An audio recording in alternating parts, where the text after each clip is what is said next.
I've got a very special guest I want you to meet today. Now, real quick, this guy has a deep history of friendship and promoting bands like Death, Obituary. In fact, he was even made a character on Obituary's music video 10,000 Ways to Die. He's also a radio show host for In Your Face on Metal Messiah Radio, and he is the founder of the Tampa Bay Museum of Metal. He is none other than Dave Allison, or maybe you know him better as Death Metal Dave. He's going to share some interesting stories with you today, so grab your coffee, sit back and enjoy the show. But before we get into this real quick, you may remember early in 2025, I shared a video on the very first Tampa Bay Museum of Metal event, and we're going to be having that event again this year. So mark your calendars for the first weekend of February 2026. The event will be held at Magnanimous Brewing in Tampa, Florida. I'm going to be there the entire time, so I'd love to meet you. Let's get into it with Death Metal Dave. Dave, I want to get into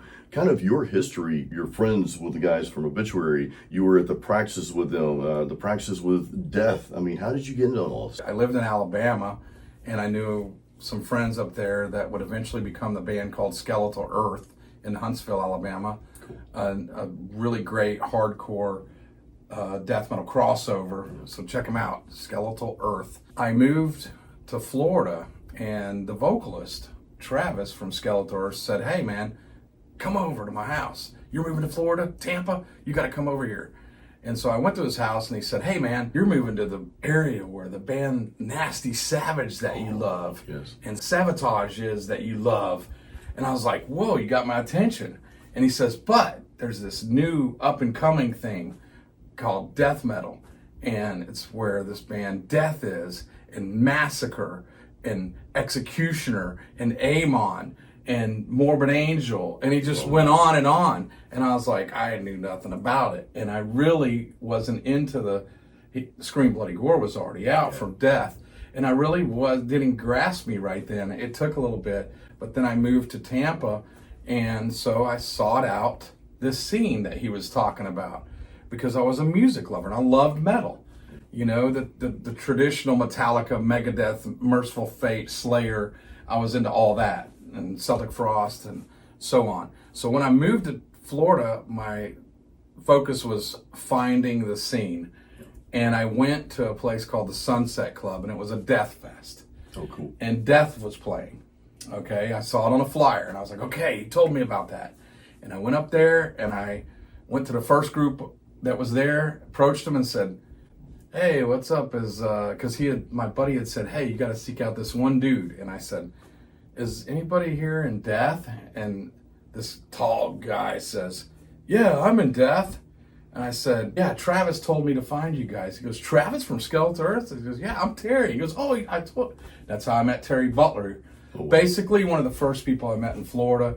We've been friends ever since. Great dude, a gentle giant. Awesome dude. He started taking me to death practices in Altamont Springs, the Chuck's house, his parents' house. Oh, that's awesome. And I was fresh from Alabama, and I was thinking when I moved here, it's Florida. I was in shape back then, by the way, skinny kid. I would go around without a shirt and without shoes because I was in Florida. Alabama, right? Roll Tide. The first time I went to the death practice, and I think I didn't have a shirt on. And Terry was like, "God, throw your shirt on, man." And then Chuck tells Terry, he goes, he's cool, but make sure he wears a shirt and shoes when he comes over here. And so that's where I started wearing shirts and shoes, because I realized, hey, it might be uncomfortable for some people. And I got to become friends with him. I got to see the Scream Bloody Gore tour shaping up. They were practicing for that, and they'd play a couple of Leprosy songs, early on, and that was really cool. And I didn't know any different. It was just friends of mine playing in a garage. Yeah. You know what I mean? That's where it all starts, right? I never knew it was going to be what it is. And people asked me, "How was it?" I was like, "It's just your friends in a garage. I don't know what to tell you." And it was cool because I remember Chuck's mom actually bringing cookies out one time. You told me that, making your cookies, man. It was like, okay, this is cool. He introduced me to Tony McAlpine, which I loved, who's a killer guitarist. That's my biggest death thing I could tell you. And I got to see him at little clubs, little bitty small bars, and it was great, to the big venues too. It's awesome to hear this because every band starts out somewhere like that. I mean, they every band, I would say, eventually every band has a humble beginning, and they're just in their garage or in some room somewhere, and you never know what's around the corner, right? You never know if you're going to be successful or if you're going to be this or not be that or whatever. I would venture to say, especially with this genre, with the subgenre, that they weren't really concerned about success and all that stuff. They were just writing, I'll say organic, authentic music that they loved. Right. And that's what they cared about. That's right. Back then, you would actually read the album covers. Yes. The vinyl, the sleeves, you'd pull out the sleeve, you read all the lyrics, you read everything about the band, and if there was a thanks list, I wanted to know about that band. If this was a band that I liked and they had a thanks list, I was going to go find that band. And that's how I found out about new music. And one of the biggest places was Ace's Records in Tampa. Reading all this stuff and reading all the magazines, I was hanging out, just, having a good time as a teenager would. Yeah. And this guy that had a TV show locally in Tampa on V32, which is now More 32, it was called Music Mania. It was on from 3 to 6 p.m. in the afternoon, and it was rock and metal videos like MTV. And he came up to me one day and says, "Hey man, everybody always comes and asks you questions about the metal and rock. You seem like you know a lot about it." And I was like, "Yeah, I read everything about them, and because I love the music." And he says, "Well, come on my TV show." So I started going on his TV show every Friday on V32. And man, because of that, I lived like a rock star back then. It was so fun to be 20. I was 20 years old. I was able to promote Death on there when Leprosy came out. And I met John Oliva from Sabotage then, one of my favorite bands, That's awesome, man. of all time. And that led me into wanting to do other things. And I started helping with radio shows and getting guests on the Pit 98 Rock. I was like telling Brian Medlin, "Hey man, you're playing their music. How about having them on as a guest?" So he started doing that. And that's just what I wanted to do, is always promote my friends. And I was in a band, a couple bands, but it just wasn't working out for me. No. So I just wanted to help my friend. I was vocalist. You're vocalist, okay. I was in a funk alternative band Cool. as a vocalist called The Haze. And then I was in a death metal band. Everybody was like, "You're too energetic on stage, man. You need to be into the metal."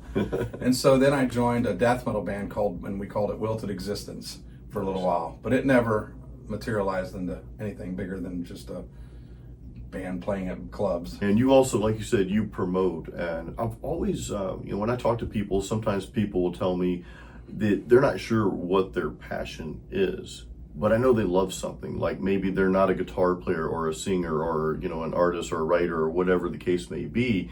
And the advice I've given many is, well, find something that you do love, even if you're not actually doing it. Find someone doing that, and maybe jump in and see how you can go support your friends at their shows. Right. I mean, It's the that's the best thing you can do. And then buy their merch, and especially the local bands, man. I mean, the only way they're gonna do anything, if they're really good, you need to go support them so you can lift them up, and let's get the crowds bigger and bigger for them. Without the local scene, there is no bigger scene. So there has to be a local scene first.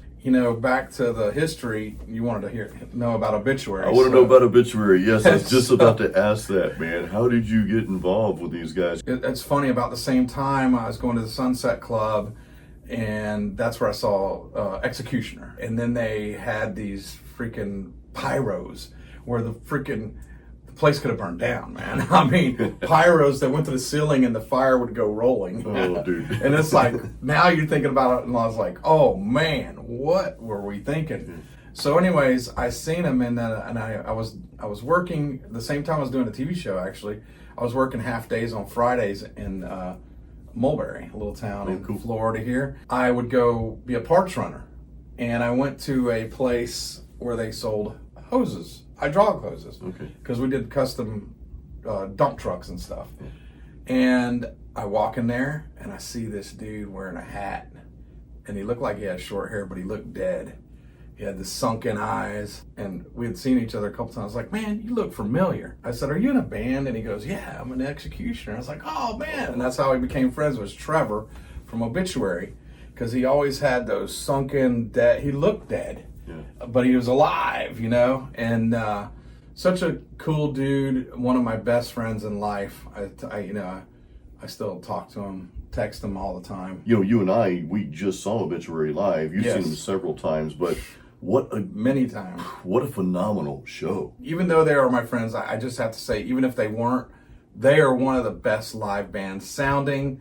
They bring the right sound guy, and they don't sound different than what they have ever been. They've always been the great sound of Obituary. Yeah, man, once I met Trevor, dude, I went to his 21st birthday at his parents' house. That was pretty cool. That was cool. They had a keg party for him for 21 years old. The great thing. And we all became friends, and we all ended up working at the same place. Let's back up for just a second, though. You mentioned Executioner, Yes. but then we get into Obituary. There's a little history behind that. Well, they were Executioner with an E, because I didn't know them then, but I believe there was an Executioner band that was spelled with an E, and they just changed it to an X. When they got signed, it was kind of like, you know, it's too close to Executioner. And so they all went into the dictionary, and that's how they found Obituary.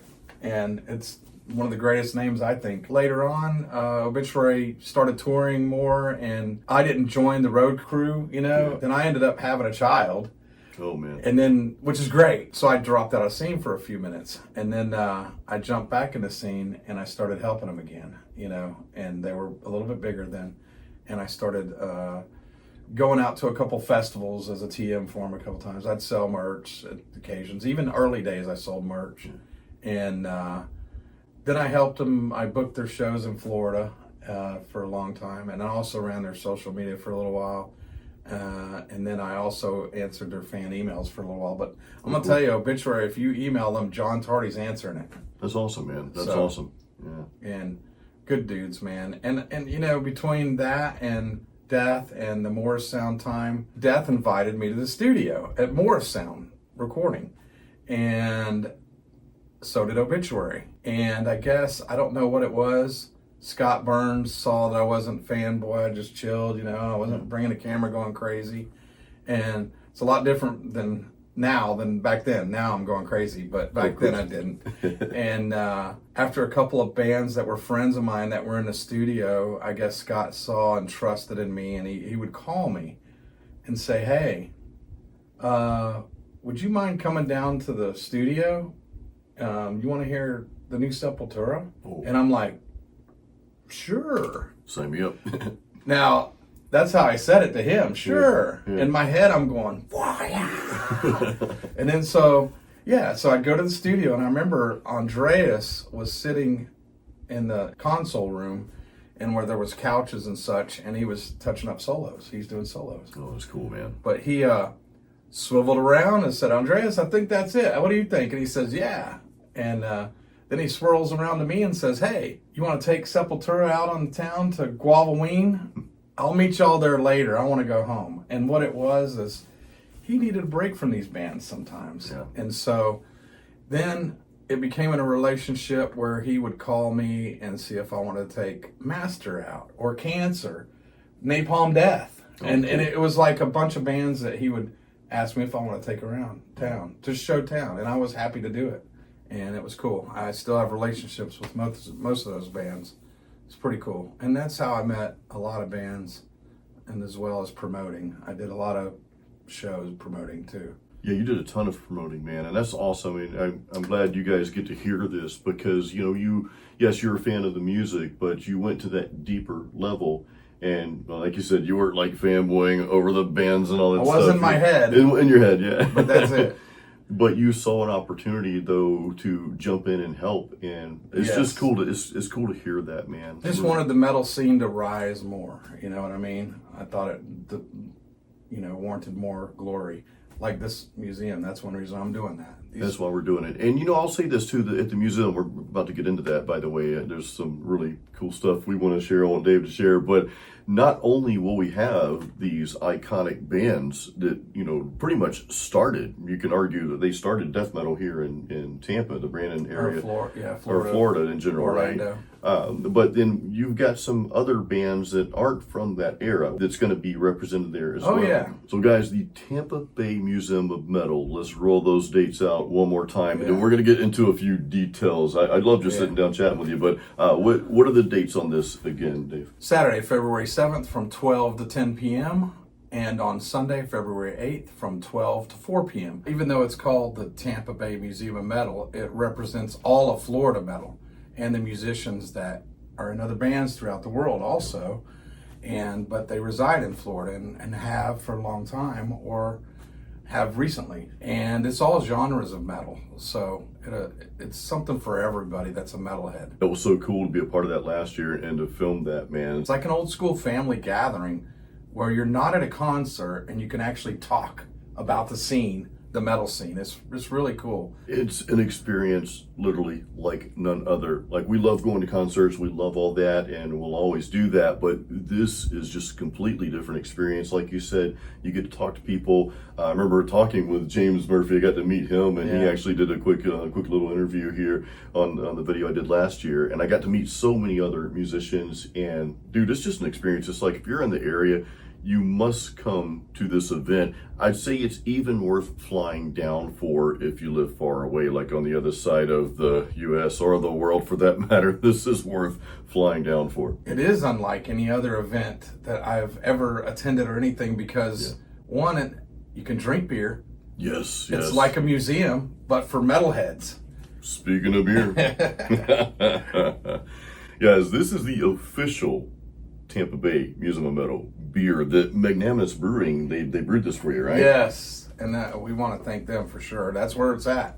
And it's actually a really good beer too. Yes. We will also have Morrisound represented once again. It's on Saturday, February the 7th, and that's from 12 p.m. to 10 p.m. And you can go find the ticket link on our Facebook event or on our website, tampabaymuseumofmetal.com, and also on Sunday, February the 8th from 12 to 4. Awesome. Yes, it's Super Bowl Sunday, but we're going to be done before that. I don't watch sports. I'd much rather do this than Super Bowl Sunday anyway. And my team's out anyway, so I don't care. I'm more worried about the metal myself. And I want to say real quick, dude, thank you for letting me have a booth as well. I'm going to be there at the event both days the entire time, guys. So I'm going to be there representing, of course, you know, my music and the Guitar Academy and such. So it's an honor to be included in this, man. I can't thank you enough. It's cool, man. I really appreciate you doing this and being there. It's so funny. I met you through mutual friends, and we kind of became friends. You know, you could tell when somebody's a good person. Yeah. And it's funny because we were hanging out talking at some show, and somebody that knew me or whatever comes up to me afterwards and says, "You know Jason Stallworth?" And I had no idea, you know, of your stature. Yeah. And I'm like, I do actually. You know, I haven't known him long, but yeah. And so that was cool. So, and then I had said, okay, what's up with this Jason guy?